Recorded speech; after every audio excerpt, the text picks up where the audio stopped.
پاک رفت. بعد حضرت چی میگه؟ چو پاک است خداوند پاک، کی ننگ است ناپاک رفتن به خاک.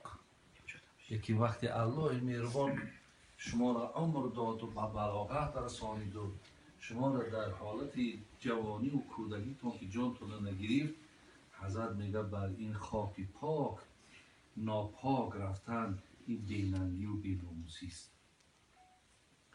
خلاص خاک پاک باشه شما این دنیا را هم پاک ترک کرده برید. خداتون آلوده هر بدبختی ها نکنید، خداتون آلوده گناه ها نکنید. عزیزان خدا میگن الله را ما شکرگزاری میکنیم که همین گناه دو چیز نداشت، یکی وزن یکی بوی. اگر گناه بوی میداشت میگه امروز در دنیا ای بوی گناهکارها را دیگر ما نفسی تازه کشیده نمیتونستیم. یا اگر گناه وزن میداشت، مقصد یک کس غیبت کردن بگذار 100 گرم، یک زنا 200 گرم. اگر هر کدام اینها وزن علایده می داشت دیگر انسان احجاش خیسته نمیتونست. زین لحاظ برادرای عزیز و گرامی یک چیز فراموش نکنیم. حدیث قدسی داریم. الله حضرت موسی را چی گفت؟ یا موسی، الله حضرت موسی را چی گفت؟ یا موسی الفقر من الحسنات هو موت الاکبر. گفت این مرگی که امروز میشنوی که بابای احمدبک گذشت، این یک چیزی مقرری است.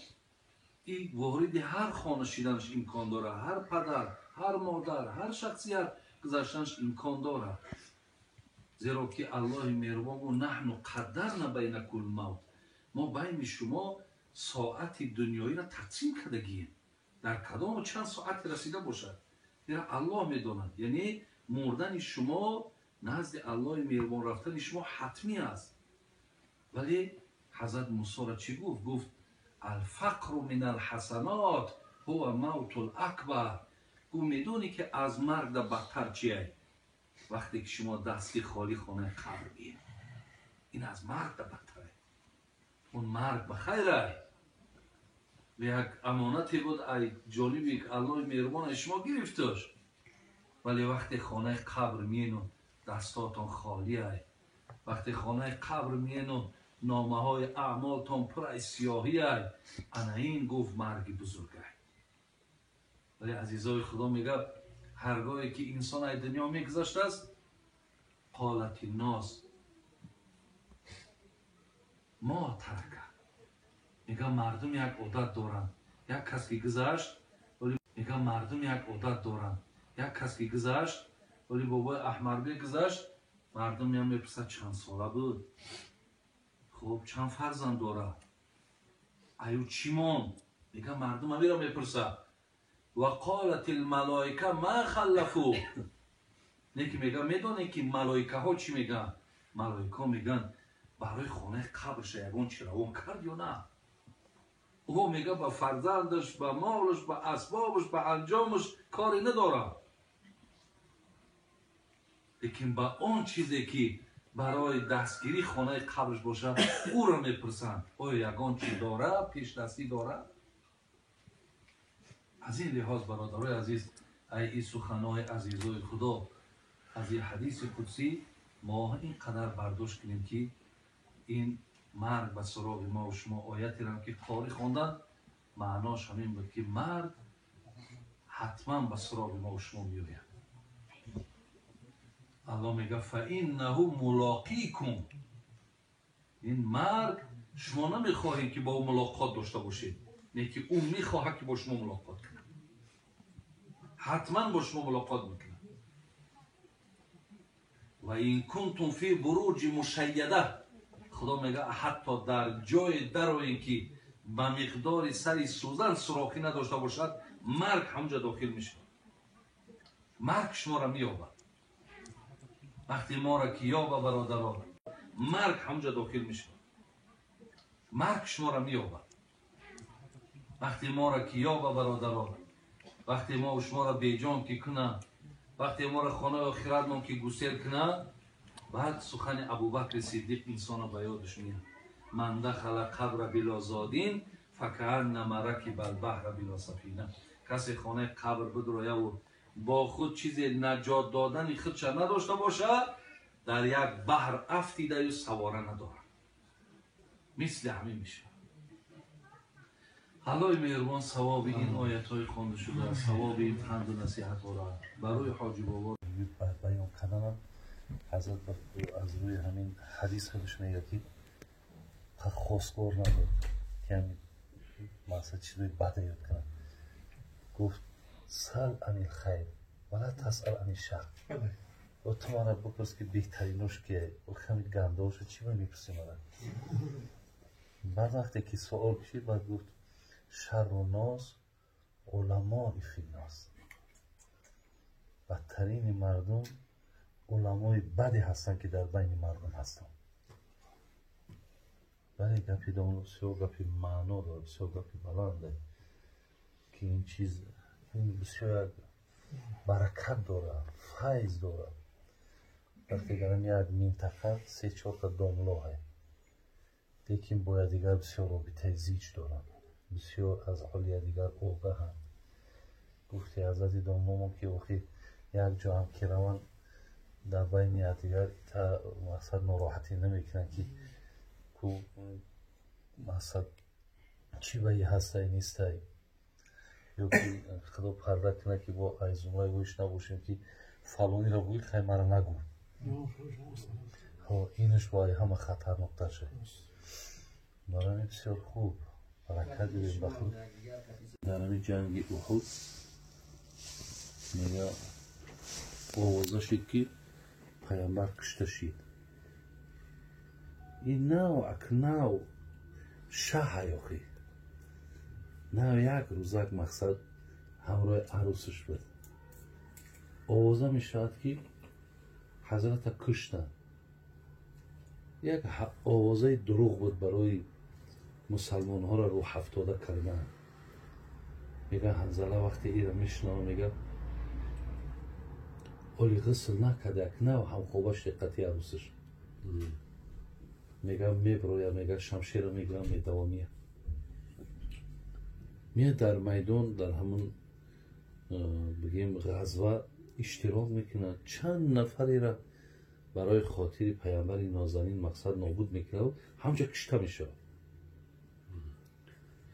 پیامبر اونگه با نور نبوت احساس کرد که حنظله مقصد در حالت جنابت اومد میگه که راستش دادید که پهلوش چند آدم کشته شدگی و آخر الامر بگیم خودشم در همجا کشته شده است.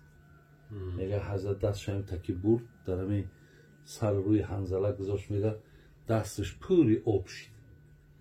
گو حنظله را گو الحال ملائکه ها آمدن غسل دادن. حضرت در حالت جنابت آمده که بده که ملائکه ها حتی غسلش دادن. البته مثلا درجه اون شهادت برده.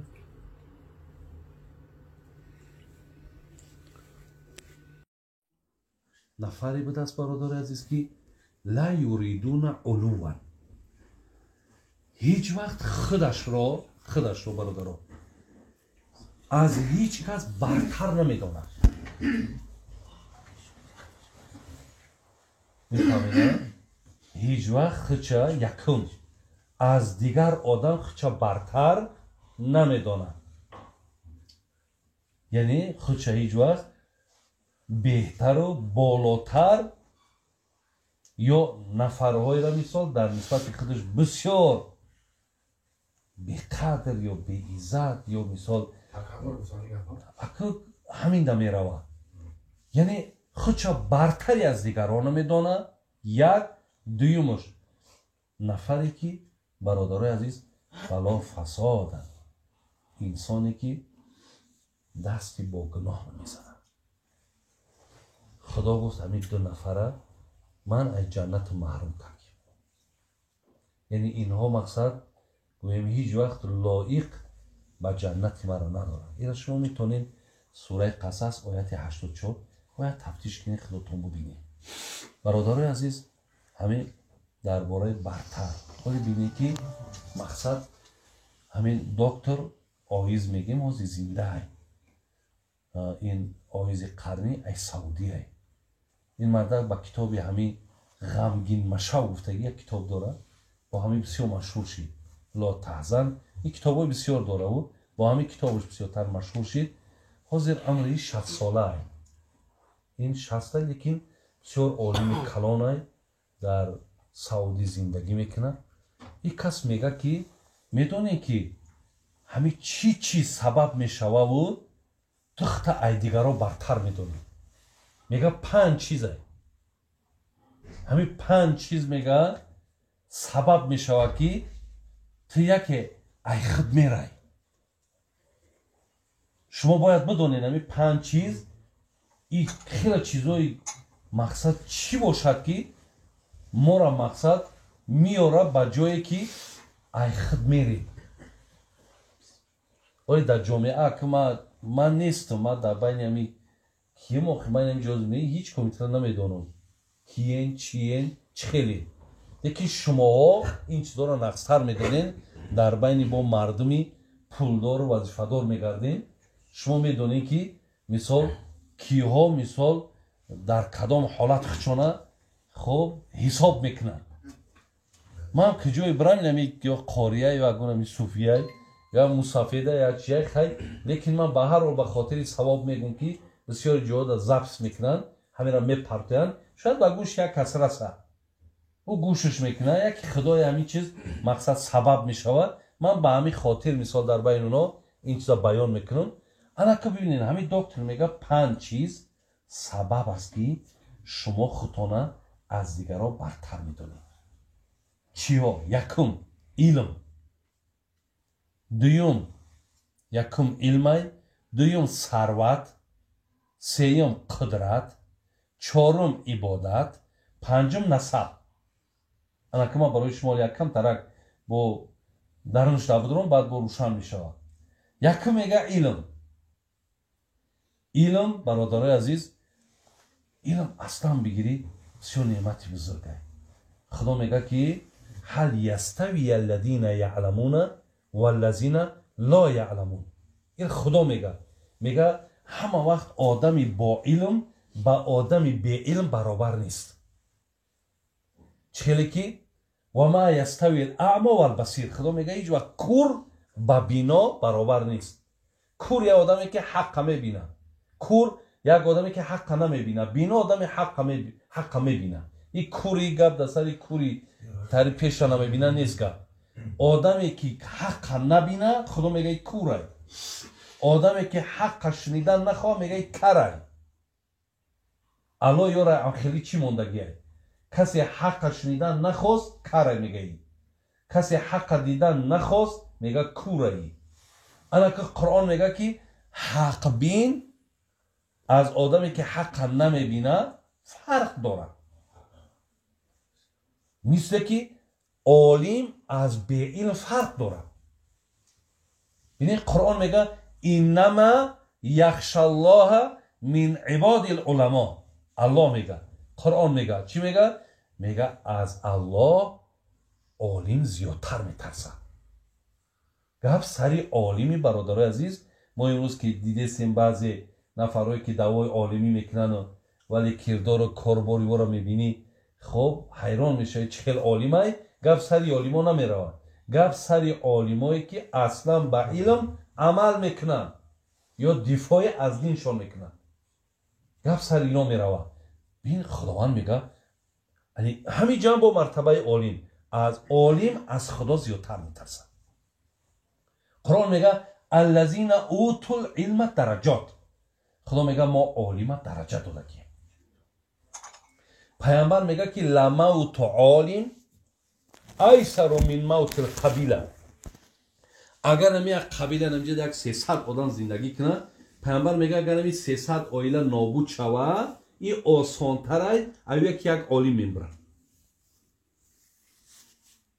زیرا برادرای عزیز عالم تأثیرش یا عالم مقصد دلالت دمان مرا بگین من سری ایره در خواب میمونم بعد میگه روز اومد که حضرت هم که سجده دهید رفتن حضرت اینه میگه نزدیک اومد اکل مقصد ما پوما در گردنش میمونم روش در خاک میشتم میگه وقتی نزدیک شمادن میگه رنگی که کسی که در روش چیزی بشپه در میگه دستشم طریقه ده قفو کرد تا حضرت چیکو کردی؟ گفت نزدیک شدنش در گفت در بین محمد و بین من گفت یک غاره یک چقریه میگه پیدا شد و در داخلش آتش میسوخت وقتی پیامبر گفتن پیامبر گفت قسم به خدا گفت اگر نزدیک میشید فرشته‌های عذاب رو تیکه تیکش میکردن لیکن همون ای غرور بود ای غرور که مقصد ما ایتا میکنم ما اوتا میکنم ثروت هم میکنم ثروت هم همین چیزا برادرای از داشته است دیگر قدرت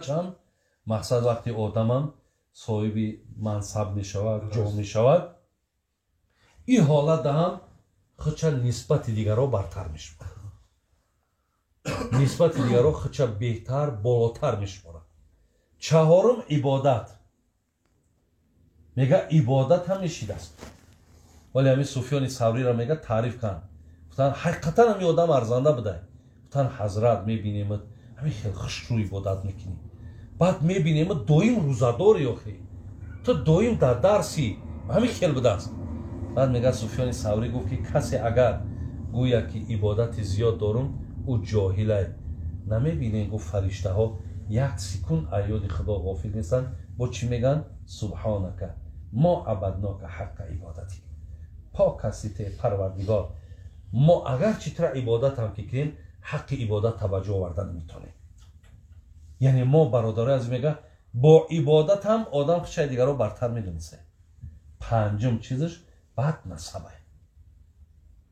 نسبش برادره این همی ما بچه فلانی افم او کیرا میدونی فلانی نیمای اونا اوشا میدونی نوشا ما کیمای او نای کیرا می فلان همه با نسب آدم با خچه از دیگرها برتر میدونسته خدا رحمت کنه محمد صاحب ایرانی را میگه آن کسان که فخر به اجداد میکنن چون سگ به استخوان دیدی خود شاد میکنن همین سگی که میگه استخوانم میگه خسن میشه این آدمایی که همتریت میگه مثل همون میگه یک لحظه خرسندی میکنن با نسب شد یعنی برادرها این 5 چیزی بود که انسان خودش از دیگرها برتر میشماریده ولی وقتی برتر شماریدی آیت در ابتدا چی گفتیم خدا گفت که من یارا در جنت راه نمیتونم یعنی ما هیچ وقت برادرها حقی از یک آدم خودمون برتر دونستن لازم نیست همه ما بندای خدایی فقط نزد خدا میدونی از همه کی محترمه الله گفت این اکرمکم عند الله اتقاکم کسی از ما بیشتر میترسه کسی را میبینه که بسیار با تقوا های در پیش ما بسیار محترمه در پیش ما بسیار عزیزه خدای مهربانی ما نمونه کامل خاتمه مون بخیر ثواب این پند و نصیحت ها را با روح این و در ما رسانی روح ششادت قبرش و پر نور باقی مانده را خدا عمر دراز ایمان